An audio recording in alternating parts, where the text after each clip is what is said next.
everyone, a happy April. Right now it's the first of the month, although it may not be when I post this video. Anywho, thought I would do something a little bit different, and first of all, my name is Stephen J. 4810, and talk about trains here. I have a bunch of live steam locomotives, and on this video I'm showing off a project locomotive that I haven't talked about officially on this channel, although there's been some video footage of it, and that right here is of course this Roundhouse Lady Anne, and I'll go ahead and tell you a little bit about how it came to be. Right, so here it is. This is my Roundhouse Lady Ameri Anne. Bit of a pun there, as when I bought it, used, albeit from United Kingdom on UK eBay. It was originally the standard 060. It was originally painted red, and but I got a pretty good deal for about $1,000 US with shipping. I don't think there were any import fees from England to the United States, but aside from that, this is how it is now, and I will try and include a picture of how it looked, because the way it was originally was quite a bit different. It didn't have the sand dome there, which I added. The body was painted red.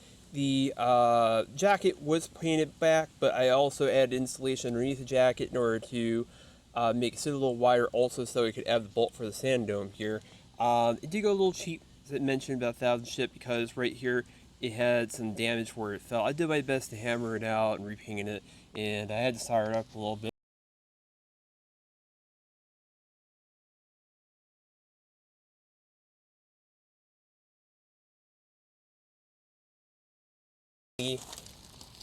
Steam tank, sorry, air tank for the steam compressor to be used for the brakes, but of course are just dummy parts, just like the Regner headlight, and those are trackside details, and that one is particular for the Regner Heisler. So if you're watching this video in the future and you're trying to buy a headlight for your Regner Heisler, no, that is not for sale.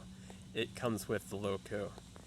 I've been holding off on this a little bit, although I have showed this particular engine in my Steam for Over Spencer video in the beginning, and my friend at 4F Productions ran into him at the Florida winter meets. He got a few videos of this engine running, particularly one pushing his replica of the Puffa engine from Tug, which is a Thompson tank engine spin-off video. Try to leave a link for him in the description.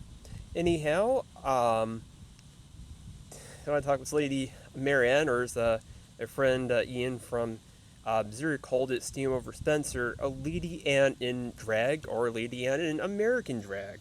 But that is essentially what it is. With the trailing truck that I added, right here, just had to cut the frame a little bit. Now, fortunately, I did fix it with a blacksmith tongs that did get bent a little bit when I cut up the area for that rear truck. Go and show you tipping it over so you can see more what it looks like. The frame is not bent, it's been straightened. I made the design myself, just folded over sheet metal with the frame, and it's bolted together, and no, I didn't rip that one. So this is quite a bit different, as I was saying. Has some little TCAL and so forth, but I got rid of that. I put in a bell from Craft, and again, the way I gotten that to work is it's bolted through the jacket, not through the boiler. There's the fiberglass insulation underneath the old jacket, and I put longer bolts on to attach it, and then a little bit of sheet of brass underneath in order to cover it up, which you really don't see anyway unless you're looking at it from underneath, which means you probably never notice it. So right here, we'll go and pull it off, is the safety valve, which is Maidstone. This is normally where the water filler cap would go, but Roundhouse thankfully sells this part separately, which is a 3/8 to 5/16 producer that they use on a lot of their engines, like the Katie. And yes, that is a Katie. It's been converted to a 242. I've had that in my video a couple times, and trying to get a more in-depth video of that done. Back to this engine. So I'm gonna put that back, and where the safety valve normally would sit here, I put a Regner Goodall valve, one that sits on top of their sight glasses. Moving on here, just want to show the other side.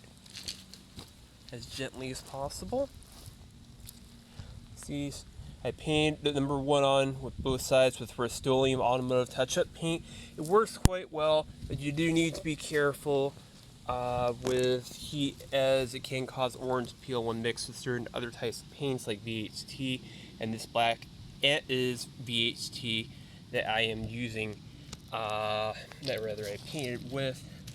So I'll go ahead and show you a little bit inside the cab. Also about these safety valves from Maidstone, which is actually a product of MaxiTrack they learned recently. It's the same size, same 5/16 by 32nd, but you can use a specialized screwdriver or just flathead and cut a hole in the middle, and you can twist this nut tighter to increase the pressure before it blows off, and loosen it to decrease the pressure blows off. Leaks a little bit just before it blow off, but it's nice and easy to work on and easily adjust, which I really like these. I have these on all Roundhouse engines right now, and it works quite well. So onto the back head. As you can see here, it's quite a bit different. This is set to be a manual. And this is a Regner whistle. I did the same setup here in the Columbia. I just showed the background. The Roundhouse Katie has been converted into Columbia in the background. So this is a 3/16 by 40 T, and that is bolted directly into the 3/16 male that comes out of this boiler fitting here, that the safety valve or whatever 5/16 by 32nd fitting you wanted to bolt it into it come out of, and that's bolted into there. And from here is a 3/16 elbow, and it's male on this end. Sorry, this end here. Try to get in focus. And this end is female. And that female end over here. Sorry, she's my pointer finger, not middle finger. Not trying to be rude intentionally. This is modified to M5.5, so you can bolt on this Regner whistle body. And from there, it's got the Regner whistle, and it works when it has pressure. Obviously, it doesn't have pressure now, so just ran it, and you'll see it running shortly in the video. And it's set up for manual. And speaking of throttles, it has a factory Roundhouse Basic Series, which is a short body. Fortunately, I was able to get the manual one I bought from Dream Team, bought the one that's meant for radio control, so the throttle is very sensitive. Maybe someday I'll replace it with a short manual body. It does have a needle. It's basically a piston and an O-ring inside of there. Best way you can describe a rod and an O-ring, and the O-ring seals it. It works, it's very sensitive. Probably better for me to see, but I don't want to deal with it right now. Maybe in the future. That's pretty much it. These little freight cars is pulling here. These tank cars and these coal hoppers are Heartland, and unfortunately out of business. I tried to make my own link and pin couplers as I did on the Lady Anne here, and most of my other locomotives. I was originally made little links, but they had problems when they back up or they stopped real hard. They would derail. They still do, but they do it less since I had the buffers that I made with poplar trim. They're rectangular trim poplar, and I glued 1/4-inch rivets in there, so that way you can actually back up with it slowly. They can still derail if you stop too hard or go too fast in reverse with it. But it does work, and go ahead and I'll show you how it looks like when it runs. And thank you.